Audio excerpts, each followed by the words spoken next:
She stared at the plate like I'd just served her garbage. Then she scoffed, flipped it onto the floor, and said, "I'm not eating this poverty." That was the moment something inside me snapped quietly, without drama, like a string breaking deep inside a piano. No shouting, no slamming doors, just silence. And in that silence, I decided I was done. My name is Marcus. I'm 34 years old, and up until that night, I was the kind of man who believed marriage meant enduring the storm no matter how long it lasted. I worked full-time doing HVAC repair, long hours, tough jobs, crawling through dust and heat to bring home a paycheck. Every month, like clockwork, rent was paid. Bills too. The fridge wasn't always full, but we had food, and I thought that counted for something. Apparently, I was wrong. My wife, Tasha, used to be sweet, supportive, even, but something shifted after I lost my higher-paying job 2 years ago. I thought she'd understand it was temporary, that I was trying, but she saw it as failure. Her tone changed, her expectations grew louder,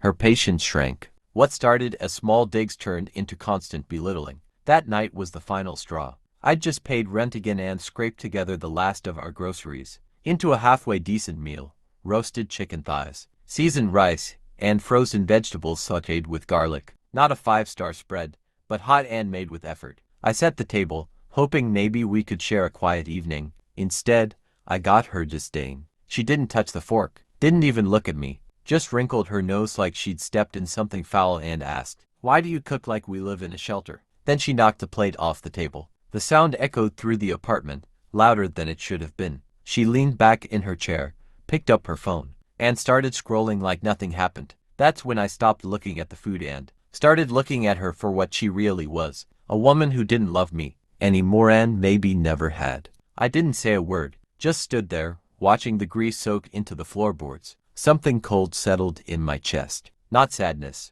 not even anger, just clarity. That night, while she slept peacefully in our bed, I sat on the couch with the lights off, staring into the dark. I replayed every insult, every time she made me feel small, and I knew I wouldn't keep living like this. I grabbed my laptop and opened a new tab. Divorce lawyer near me. By the time the sun rose, I had a plan. I didn't make a scene. I didn't throw her words back at her or demand an apology. I'd done that before, begged for respect, tried to fix what was already broken, but not this time. This time, I moved in silence. The next morning, I got up early and left before she opened her eyes. I told her I had a long shift, which wasn't a lie, I did. But what I didn't say was that I wouldn't be coming back that night, or the next. During my lunch break, I visited a lawyer. Not one of those billboard guys who yell on TV. This one came recommended by a coworker who'd survived a nasty divorce himself. Quiet guy, sharp eyes. He listened more than he talked. I laid it out. The verbal abuse, the financial imbalance, the emotional neglect. He asked if I had evidence. I nodded. Months of passive-aggressive texts, screenshots of her calling me pathetic, broke, a deadbeat with tools, voice recordings of her outbursts. I'd kept them, not because I planned this, but because some part of me had stopped trusting her long ago. He nodded slowly. "You've got a case," he said. That was the first time I felt something close to peace. After work, I didn't go home. I drove to a cheap extended-stay motel on the edge of town and paid in cash for a week. Nothing fancy, just a bed and a door that locked. And silence. Glorious silence. I stared at the ceiling for hours that night, not from regret but from disbelief. That I'd actually done it, stepped away. That the grip she had on me was starting to fade. She texted me around 8 p.m. "Where are you? Your dinner's getting cold." I stared at the message for a long time. Not a single word about the night before. No mention of her tantrum, the food she'd thrown, the disgust in her voice. Just an expectation that I'd come crawling back like always. I didn't reply. By the third message, "Are you seriously ignoring me?" I'd already started forwarding bank documents to a new account in my name only. I transferred my next paycheck's direct deposit and removed her from my emergency contact list at work. It was like deleting her from my life, one click at a time. And it felt good. She didn't love me. She loved the comfort I gave her, the stability, the rent paid on time, the groceries bought, the maintenance handled. But the moment I needed kindness, she handed me cruelty instead. I was done feeding someone who'd starve me emotionally and call it love. By the end of the week, the papers would be ready, and so would I. The silence must have scared her. By the third day of no texts back, she started calling. First once, then 5 times, then 10. I didn't answer. Her voicemails were exactly what I expected, a mix of fake concern and rising panic. "Marcus, where are you? Are you really being this dramatic over a plate of food? Come home. Let's talk like adults. I didn't reply. I let the silence speak. By the end of the week, the divorce papers were filed. My lawyer delivered them to her directly, signature required.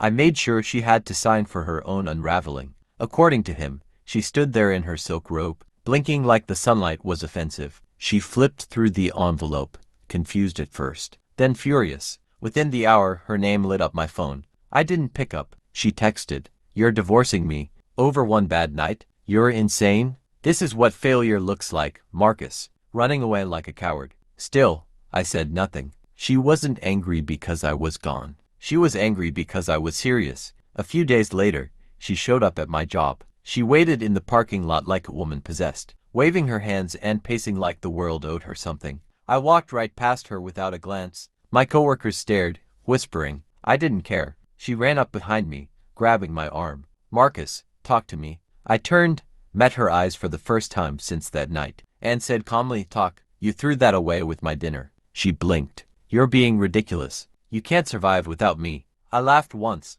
just once, cold and sharp. "No, you can't survive without me. That's the problem." I walked away, didn't look back. That night, she left a voicemail. No yelling this time, no insults, just a whisper of a woman who realized she was standing in a house that no longer ran on my effort. "I didn't mean it, Marcus. I was just angry. I didn't know you'd really leave." Her voice cracked. "I miss you." I deleted the message. In the weeks that followed, she tried to delay the process, begged mutual friends to talk some sense into me, even posted a cryptic rant online about abandonment, but it was done. My lawyer was ironclad. My accounts were separated. My peace had returned. Funny thing is, I didn't even hate her. You need to love someone first to hate them. I simply stopped caring. I gave her everything I had. Time, work, loyalty. She gave me disrespect and called it honesty. Now she gets silence, the only thing I have left for her. She's still texting.